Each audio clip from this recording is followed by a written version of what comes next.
Hello dear bankers, welcome back to Edutap under the fast track to 50 series. Fast track to 50 एक ऐसी series जहां पर आप 25 concept classes के through अपने सिलेबस के मोस्ट इंपॉर्टेंट टॉपिक्स को कवर कर रहे हैं एंड अपनी एग्जामिनेशन में 50 प्लस मार्क्स का एम लेकर चल रहे हैं।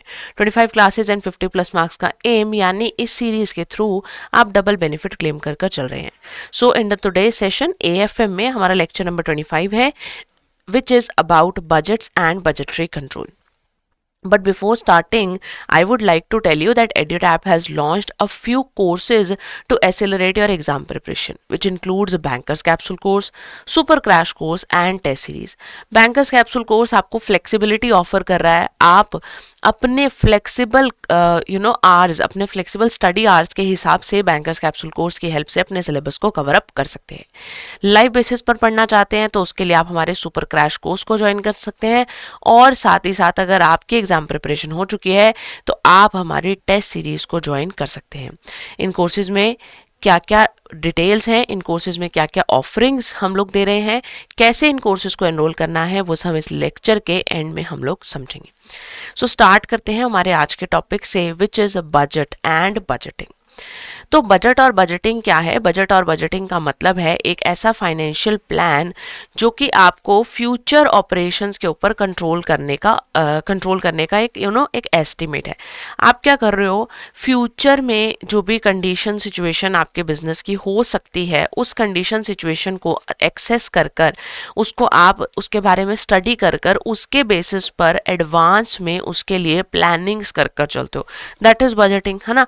तो आपके जो बजटिंग होगी उसमें फ्यूचर को लेकर प्लानिंग होगी, तो कॉस्ट भी कहाँ से रिलेटेड होगी? कॉस्ट भी आपकी फ्यूचर से रिलेटेड होगी. ठीक है, यहाँ पर किस किस चीज का प्लान बनाया जाएगा? Utilization of man power, utilization of material and other resources of the business. Obviously यहाँ पर जो आपकी प्लान है वो मनी के टर्म्स में या फिजिकल यूनिट्स में जो है उसको एक्सप्रेस किया जाएगा. और जो बजट्स हैं यूजुअली बहुत पहले बना दिए जाते हैं ताकि आप इनकम क्या होगी उसके बारे में आपको पहले से पता होता है. That what income you are expecting, what expenditure you are expecting, how much capital needs to be employed, सभी की सभी चीज़ें बजट में पहले ही डिसाइड कर ली जाती हैं. अब बजट के कुछ टाइप्स को डिस्कस कर लेते हैं. तो देखिए, अगर स्कोप और फंक्शंस के बेसिस पे मैं बात करूं तो हमारे पास budget sales, production, overhead, cash, ठीक है, प्रोडक्शन कॉस्ट और कैपिटल एक्सपेंडिचर बजट की कैटेगरी में जो है हम उसे क्लासिफाई करते हैं. देन कैपेसिटी के बेस पे फिक्स्ड या फ्लेक्सिबल बजट हो सकता है, कंडीशन के बेस पर बेसिक या करंट बजट हो सकता है, और टाइम पीरियड के हिसाब से long period and short period budget हो सकता है. इन्हीं सभी टाइप्स को अभी हम डिस्कस करेंगे. तो सबसे पहला फंक्शनल बजट्स की बात करते हैं. फंक्शनल बजट्स में हमारे पास सबसे पहले बजट जो है दैट इज सेल्स बजट. जब हम डिपार्टमेंट वाइज क्लासिफिकेशन करते हैं, when we classify on the basis of department wise, तो वो मेरे पास कहीं ना कहीं फंक्शनल बजट हो जाता है. ठीक है, तो सबसे पहले आता है सेल्स बजट. इसको हम स्टार्टिंग पॉइंट भी बोल सकते हैं. ठीक है, जो सेल्स बजट है, सेल्स बजट सबसे पहला मतलब जो पॉइंट है बजटिंग का वो सेल्स बजट ही होता है. सब कुछ यहीं से शुरू हो रहा है. बेस्ड ऑन एक्सपेक्टेड डिमांड, जो हम उम्मीद कर रहे हैं कि फ्यूचर में हमारे बिजनेस से कंज्यूमर डिमांड करेगा, उसी डिमांड को लेकर सेल्स बजट बनाया जाता है. तो इसीलिए सेल्स बजट के ऊपर प्रोडक्शन बजट जो है वो डिपेंडेंट होता है कि कितनी सेल्स होंगी, है ना. क्योंकि देखो, सेल्स बजट डिमांड के ऊपर बेस्ड है, demand of consumers and that too expected demand. ठीक है, एक्सपेक्टेड डिमांड्स ऑफ कंज्यूमर्स के बेसिस पर सेल्स बजट डिपेंड है. देन अब मैंने एक सेल्स बजट बना लिया कि लगभग मैं कंज्यूमर की डिमांड को देखते हुए ये उम्मीद कर रही हूँ कि इस साल मेरे एक्स अमाउंट की सेल होगी. अब अगर एक्स अमाउंट की सेल होगी तो एक्स अमाउंट की प्रोडक्शन भी मुझे करनी पड़ेगी. उतना सामान प्रोड्यूस करूंगी तो सेल करूंगी. तो इसलिए प्रोडक्शन बजट यहाँ पर सेल्स बजट के ऊपर डिपेंड होकर बनाया जाता है, जहाँ हम क्या करते हैं, डिसाइड करते हैं number of units to be produced.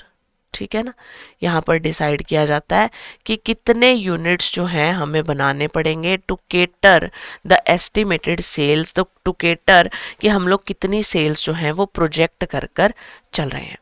उसके बाद उसके बाद आता है प्रोडक्शन कॉस्ट बजट। अब जब मैंने नंबर ऑफ प्रोडक्शन यूनिट्स की बात कर ली है ना, कि कितने यूनिट्स बनाने हैं, कितना स्टॉक कंसीडर करना है, मतलब कि डिमांड कितनी है और फ्यूचर में स्टॉक कितना हमें चाहिए, माइनस ऑलरेडी अवेलेबल स्टॉक, मेरे पास प्रोडक्शन बजट आ जाएगा। प्रोडक्शन बजट के बाद अब प्रोडक्शन की कॉस्ट निकलेगी। तो यानी कि इस बजट के बाद कौन सा बजट बनेगा, इस बजट के बाद बनेगा प्रोडक्शन कॉस्ट बजट, जहां पर cost of material, raw material, labour and different overheads जो है वो निकाली जाएगी।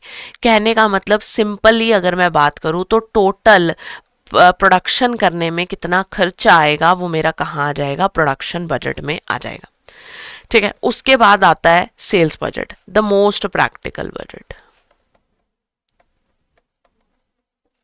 सेल्स बजट में क्या किया जाता है, सेल्स बजट में जैसे कैश फ्लोज देखे जाते हैं, कैश इनफ्लोज एंड आउटफ्लोज जो है उन्हें यहाँ पर सेल्स बजट में कंसीडर किया जाता है। कंपनी के पास कैश कब आएगा, कब कंपनी के पास से कैश जाएगा, वो सभी की सभी चीज़ें कहाँ देखी जाती हैं, कैश बजट में देखी जाती है। उसके बाद आता है कैपिटल एक्सपेंडिचर बजट, कि आप अपनी कैपिटल को कहाँ पर डिप्लॉय करोगे। ठीक है, आप लॉन्ग टर्म में इन्वेस्टमेंट कहाँ करोगे, तो it includes long term investment planning. ठीक है, it includes long term investment planning, कि आप कौन सी मशीन्स, कौन से इक्विपमेंट्स, कौन सी बिल्डिंग खरीदोगे और उसके बेसिस पर आप जो है बजट बनाकर चलते हो, that is capital expenditure budget. And master budget, master budget होता है final combined budget, final combined जो बजट है वो मेरे पास क्या हो जाएगा, मास्टर बजट, कि इसमें सभी बजट्स का एक कॉम्बिनेशन जो है वो आ जाता है। क्लियर हो गया आपको ये। तो आगे चलते हैं, फिक्स्ड और फ्लेक्सिबल बजट की बात करते हैं। फिक्स्ड बजट ऐसा होता है जो फिक्स रहता है, जो लेवल ऑफ एक्टिविटी के साथ चेंज नहीं होता। इसको रिवाइज तभी किया जाता है अगर बिजनेस में कोई बहुत ही बेसिक जो है ना, बिजनेस के बेसिक चीज़ों में चेंज अगर आता है, कोई आपने एक्चुअल ऑपरेशंस में चेंज लेकर आना है, तो ओनली उस केस में इसको रिवाइज किया जाता है। अदरवाइज लेवल ऑफ एक्टिविटी के हिसाब से फिक्स्ड बजट कभी भी चेंज नहीं होगा। It is always designed for a specific planned output level, और आउटपुट लेवल जो है वो पीरियोडिक रिव्यूज के हिसाब से एडजस्ट नहीं किया जाता। ठीक है, फिक्स बजट्स जो है उनको शॉर्टर पीरियड ऑफ टाइम के लिए जो है इस्टेब्लिश किया जाता है। ठीक है ना, जिस टाइम पे हमारा एक्चुअल आउटपुट और बजटेड आउटपुट जो है वो एक दूसरे के साथ एंटिसिपेट जो है मतलब हम उम्मीद नहीं कर रहे हैं कि जहां हमारा एक्चुअल और बजटेड आउटपुट में बहुत ज़्यादा डिफरेंस आएगा, तो उतने ही टाइम पीरियड के लिए फिक्स्ड बजट जो है वो बनाए जाते हैं। फ्लेक्सिबल बजट जो है, फ्लेक्सिबल बजट आपके कॉस्ट बिहेवियर पैटर्न्स को रिकॉग्नाइज करेंगे, और ऑब्वियसली फ्लेक्सिबल है तो नाम से पता चल रहा है जैसे जैसे वॉल्यूम ऑफ आउटपुट चेंज होगा बजट में भी चेंज आएगा। ठीक है, ये इस तरीके से बनाया जाता है कि बजटेड कॉस्ट जो है उसको आप जो है एनालाइज कर सको हर हर एक्टिविटी के लिए, और साथ ही साथ आप यहाँ पर fixed, variable, semi variable cost के बीच में जो डिफरेंसेस लाते हो वो भी फ्लेक्सिबल बजट के अंदर ही आते हैं। Next are the basic budget and the current budget. Basic budget क्या है, जो लंबे टाइम पीरियड के लिए बनाया जाएगा, स्टैंडर्ड कंडीशंस के अंडर ही बेसिक बजट जो है वो अटेन किया जा सकता है, क्योंकि ये प्रीवियस सिचुएशन कंडीशंस पर बनाया जाता है। ये करंट कंडीशंस को ना इंक्लूड नहीं करता। तो अगर ये करंट कंडीशंस को इंक्लूड नहीं करता तो इस वजह से सिर्फ स्टैंडर्ड कंडीशंस के अंदर ही इसको अटेन किया जा सकता है। करंट बजट जो है शॉर्टर पीरियड के लिए बनाया जाता है और करंट कंडीशंस के हिसाब से बनाया जाता है। बेसिक बजट से ज़्यादा यूजफुल रहता है करंट बजट, क्योंकि करंट बजट जो है वो करंट कंडीशंस को कंसीडर कर रहा है, पर बेसिक बजट जो है वो पुरानी कंडीशंस को कंसीडर कर कर चल रहा है। Then is a short term and long term budget. Short term budget जो 1 साल तक के पीरियड के लिए बनाया जाएगा वो शॉर्ट टर्म बजट है। लॉन्ग टर्म बजट जो 1 साल से ज़्यादा पीरियड के लिए बनाया जाएगा। शॉर्ट टर्म बजट बिजनेस के छोटे एस्पेक्ट्स, माइक्रो एस्पेक्ट्स को के ऊपर एम्फेसाइज करता है rather than the long term strategic planning. और वहीं long term budget long time period के लिए बनाया जा रहा है, तो बिजनेस की फॉरकास्टिंग, फॉरवर्ड प्लानिंग के लिए लॉन्ग टर्म बजट को बनाया जाता है। अब बात करते हैं बजटरी कंट्रोल सिस्टम की। तो बजटरी कंट्रोल सिस्टम का मतलब क्या है? बजट को बनाना, बजट को अप्रूव करना, एक्चुअल अटेनमेंट्स और बजटेड फिगर्स को कंपेयर करना, और साथ ही साथ अपने बिजनेस की परफॉर्मेंस के ऊपर, अपने बिजनेस की कॉस्ट के ऊपर एक कंट्रोल इस्टेब्लिश करना, ताकि जो बजटेड हमने मतलब बजट्स हमने बनाए हैं, हम उन्हीं बजट्स के अंदर ही अपने एक्सपेंसेस को कवर अप कर पाएँ। ठीक है। और इन केस अगर आपको कहीं पर बजट को रिवाइज करने की ज़रूरत पड़ती है, तो बजट्स को रिवाइज भी किया जा सकता है। बजट जो है it fixes a target in the form of specific tasks. और बजटरी कंट्रोल क्या है? उसका मेन फोकस होता है एक्चुअल परफॉर्मेंस को टारगेट के साथ कंपेयर करो और डेविएशंस निकालो, डेविएशंस को रिपोर्ट करो मैनेजमेंट को, ताकि मैनेजमेंट इफेक्टिव डिसीजन ले सके to reduce these deviations, to minimize these deviations, right. अब बजटरी कंट्रोल सिस्टम के फ़ायदे क्या हैं, एडवांटेजेस क्या हैं? तो ऑब्वियसली इसकी वजह से जो बिज़नेस की अपने प्लान्ड ऑब्जेक्टिव्स को अचीव करने की प्रोबेबिलिटी है वो बढ़ जाती है, क्योंकि जो बजट के अंदर चीज़ें मेंशन्ड है उसके हिसाब से हम लोग अगर टास्क्स करने की कोशिश करेंगे तो बिज़नेस के प्लान्ड ऑब्जेक्टिव ज़रूर मीटअप हो पाएंगे। अलग अलग जो बिजनेस की फंक्शनरीज हैं उनके बीच में एक बेटर कोऑर्डिनेशन इस्टेब्लिश होता है, because all of them have to work under only the budgeted scenarios as explain. ठीक है, जो बजट्स बनाए गए हैं उसके भी अंडर ही इन सबको काम करना है, तो आपस में इनके एक अच्छा कोऑर्डिनेशन इस्टेब्लिश हो जाता है। लिमिटेड रिसोर्सेज में अपने बजट्स के टारगेट्स को अचीव करने से उन रिसोर्सेज का मैक्सिमम यूटिलाइजेशन, जो प्रॉपर यूटिलाइजेशन हो सकता है, वो होता है। देन टारगेट्स आपको पहले से पता है ना, बजट पहले से बन जाता है, तो बजट के लिए आपको टारगेट्स पहले से पता है, तो एक प्रोएक्टिव थिंकिंग का कल्चर जो है वो ऑर्गेनाइजेशन में इस्टेब्लिश होता है। People invest themselves in the targets, कि वो टारगेट्स को अच्छे से अचीव कर सके। अथॉरिटी को डेलीगेट करना और जो आपके पर्सन्स हैं उनकी अकाउंटेबिलिटी इस्टेब्लिश करना is very easy under the budgetary control system. और this is a transparent system, तो जहाँ पर परफॉर्मेंस अलग अलग फंक्शनरीज की भी अच्छे से इवेल्युएट हो जाती है if they work as per the budgeted scenarios they have been already described. Next are the limitations of the budgetary control system. Limitations में क्या आ जाएगा कि एक्चुअल और बजटेड फिगर्स को जब कंपेयर किया जाता है तो उसकी वजह से कई बार ये कन्फ्लिक्ट्स आ जाते हैं ऑर्गेनाइजेशन में। बिजनेस की कंडीशंस जो हैं, आपने एस्टिमेट किया कुछ और, लेकिन बिजनेस की कंडीशंस में बहुत रैपिड चेंजेस आ गए, है ना, या बिजनेस की कंडीशंस में जैसे चेंजेस आपने एक्सपेक्ट किए थे वो नहीं आए, तो कई बार बजट के हिसाब से चीज़ें नहीं चलती हैं। The thing you expected did not happen. जैसे जब मान लो किसी ऑर्गेनाइजेशन ने बजट बनाया होगा, सपोजिंगली जब हमारा कोविड आया था ना, उस ईयर की स्टार्टिंग में जब एक ऑर्गेनाइजेशन ने बजट बनाया होगा, उसने एक्सपेक्ट किया होगा कि उसकी बहुत ज़्यादा सेल्स होंगी, है ना, उसकी बहुत ज़्यादा सेल्स होंगी, उसकी बहुत ज़्यादा जो है प्रोडक्शन भी उसने उस हिसाब से प्लान कर ली, रॉ मटेरियल अरेंज कर लिया। बट व्हाट हैपेंड, कुछ अनफोर्सिन सर्कमस्टांस ऐसा आ गया जिसकी वजह से सभी बिजनेसेस को कुछ टाइम के लिए शट डाउन रहना पड़ा, और उसकी वजह से जो आपका बजट है वो धरा का धरा रह गया, बजट का कोई भी फायदा नहीं हुआ। देन बजट बनाते हुए ह्यूमन एस्पेक्ट, पर्सनल एस्पेक्ट को निगलेक्ट किया जाता है, इनको कम कंसीडर किया जाता है। और कुछ लोगों को ऐसा भी लगता है कि जो बजट है वो उनकी क्रिएटिविटी, उनके इनोवेटिव स्किल्स के बीच में एक हिंड्रेंस लेकर आ रहा है, उनको उसी रिस्ट्रिक्टेड एनवायरनमेंट में काम करना पड़ रहा है। They do not like the kind of environment they have to deal with in case they are following a budget. अब बात कर लेते हैं बजटरी कंट्रोल सिस्टम के कंपोनेंट्स के बारे में कि क्या क्या कंपोनेंट्स हैं ऑफ बजटरी कंट्रोल सिस्टम। तो सबसे पहला कंपोनेंट हमारे पास क्या है? सबसे पहला कंपोनेंट है हमारे पास ऑर्गेनाइजेशनल चार्ट। ऑर्गेनाइजेशनल चार्ट आपको क्लैरिटी दे रहा है, क्लैरिटी दे रहा है कि कौन क्या करेगा, है ना। आपको यहाँ पर अथॉरिटी, रिस्पॉन्सिबिलिटी बिल्कुल क्लियर जो है that is mentioned in the organization chart. हर डिपार्टमेंट के रोल्स जो हैं, हर डिपार्टमेंट की रिस्पॉन्सिबिलिटीज जो हैं वो क्लियर है यहाँ पर।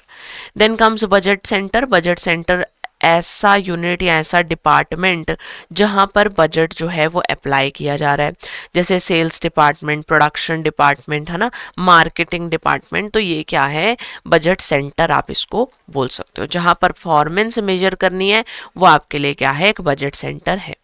Then comes budget manual. Budget manual तो नाम से ही पता चल रहा है रिटन रूल्स होंगे, जहां पर यहाँ पर रिटन रूल्स एंड गाइडलाइंस जो हैं वो अवेलेबल होंगी। ठीक है, कैसे बजट बनेगा, बजट को कौन बनाएगा, कब उस बजट को बनाया जाएगा, सभी चीज़ें आपके बजट मैनुअल में लिखी होती है।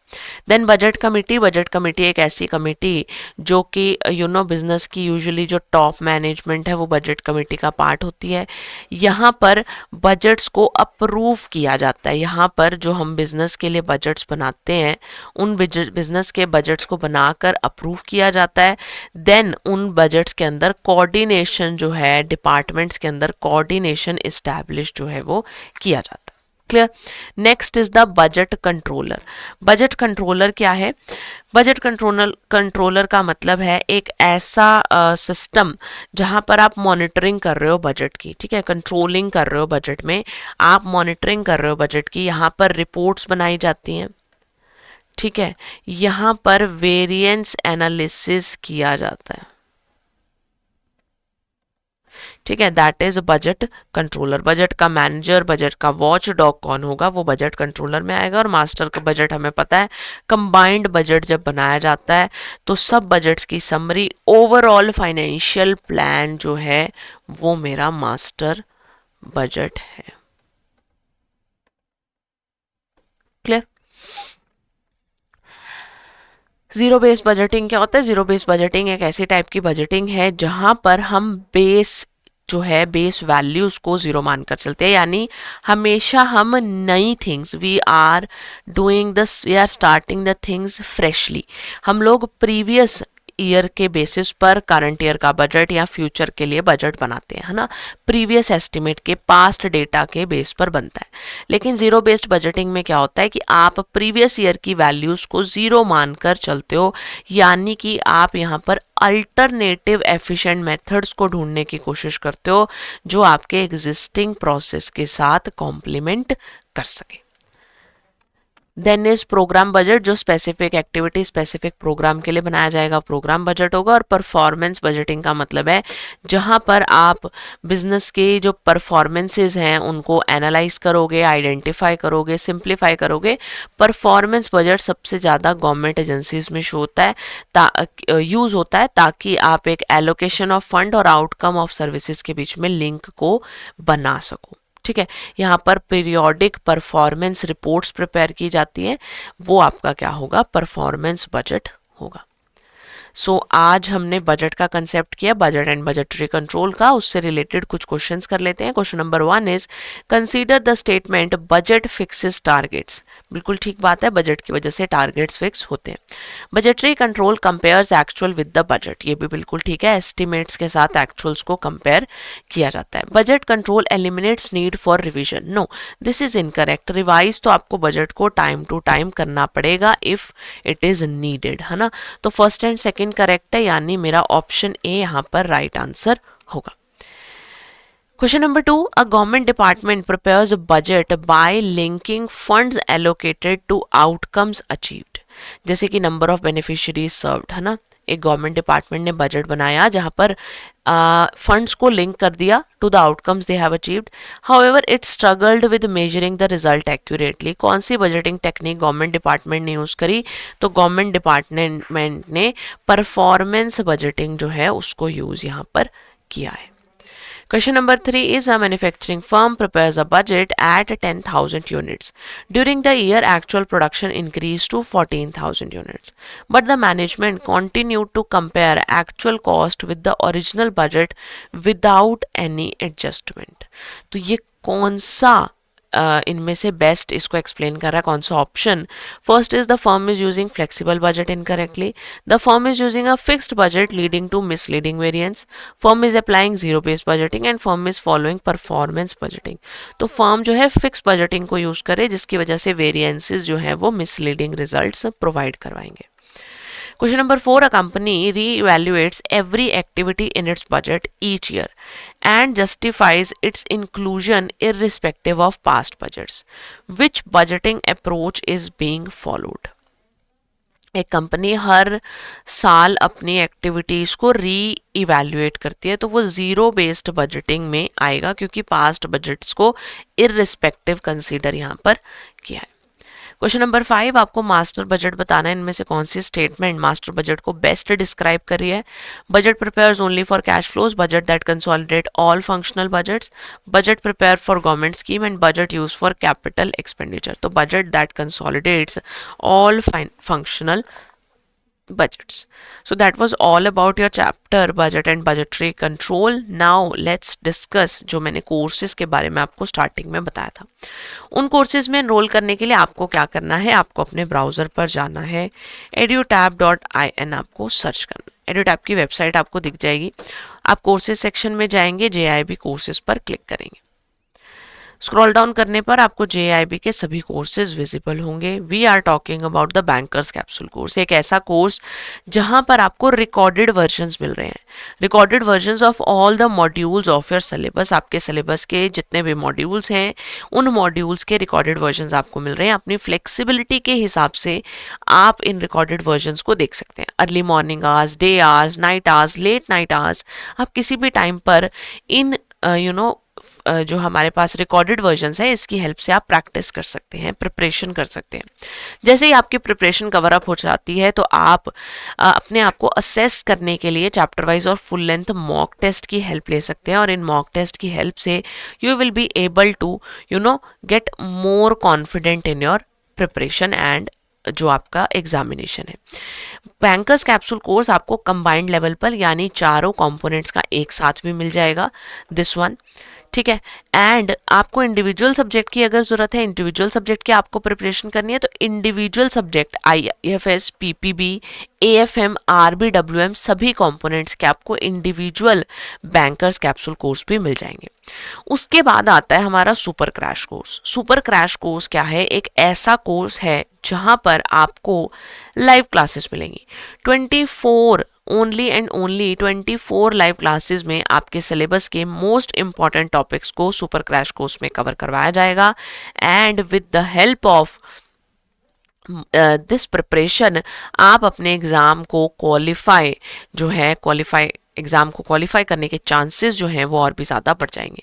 लाइव क्लासेस की हेल्प से सिलेबस कवर कीजिए, साथ साथ डाउट्स को रिजॉल्व कीजिए, चैप्टर वाइज और फुल लेंथ मॉक टेस्ट को अवेल कर अपनी एग्जाम प्रिपरेशन को और भी ज़्यादा स्ट्रॉन्ग बनाइए। Then comes test series. Exam preparation हो चुकी है तो टेस्ट सीरीज में खुद को एनरोल कर लो। आप फुल लेंथ और चैप्टर वाइज MCQs की प्रैक्टिस करो। एग्जाम ओरिएंटेड लेवल के जो प्रीवियस ईयर्स में जिस तरीके के पेपर्स आ रहे हैं, लेटेस्ट अब जो पेपर्स आ रहे हैं उनके बेसिस पर ये टेस्ट सीरीज बनाई गई है ताकि आप एग्जाम के लेवल्स के हिसाब से एकदम परफेक्ट हो जाओ। तो टेस्ट सीरीज में एनरोल कर आप MCQs की प्रैक्टिस कर सकते हो और एग्जाम में और भी ज़्यादा कॉन्फिडेंटली अपेयर कर सकते हो। नवंबर के लिए अगर आप नवंबर एग्जामिनेशन के लिए प्रिपेयर कर रहे हो तो आप मास्टर कोर्स को एनरोल कर सकते हो, क्योंकि आपको यहाँ डिटेल्ड कंसेप्ट क्लासेस मिल जाएंगी और उन क्लासेस की हेल्प से आप आसानी से अपने सिलेबस को कवर अप कर पाओगे। इंडिविजुअल सब्जेक्ट के मास्टर कोर्सेज भी अवेलेबल हैं एंड कंप्लीट एक फुल पैकेज मास्टर कोर्स भी अवेलेबल है। इन कोर्सेज में एनरोल करते टाइम प्रिवेलेंट डिस्काउंट कूपन को लगाना ना भूलें, सो दैट आपको मैक्सिमम डिस्काउंट अवेलेबल हो पाए। आज के सेशन से रिलेटेड डाउट्स क्वेरीज आप कमेंट बॉक्स में लिखकर मुझसे पूछ सकते हैं and for any other kind of doubt and query you can call us on 8146207241 और ईमेल अस एट hello@edutab.co.in। इसी तरीके से पढ़ते रहिए, आपकी एग्जाम प्रिपरेशन को करते रहिए, आपका एग्जामिनेशन ज़रूर क्वालिफाई होगा। All the best.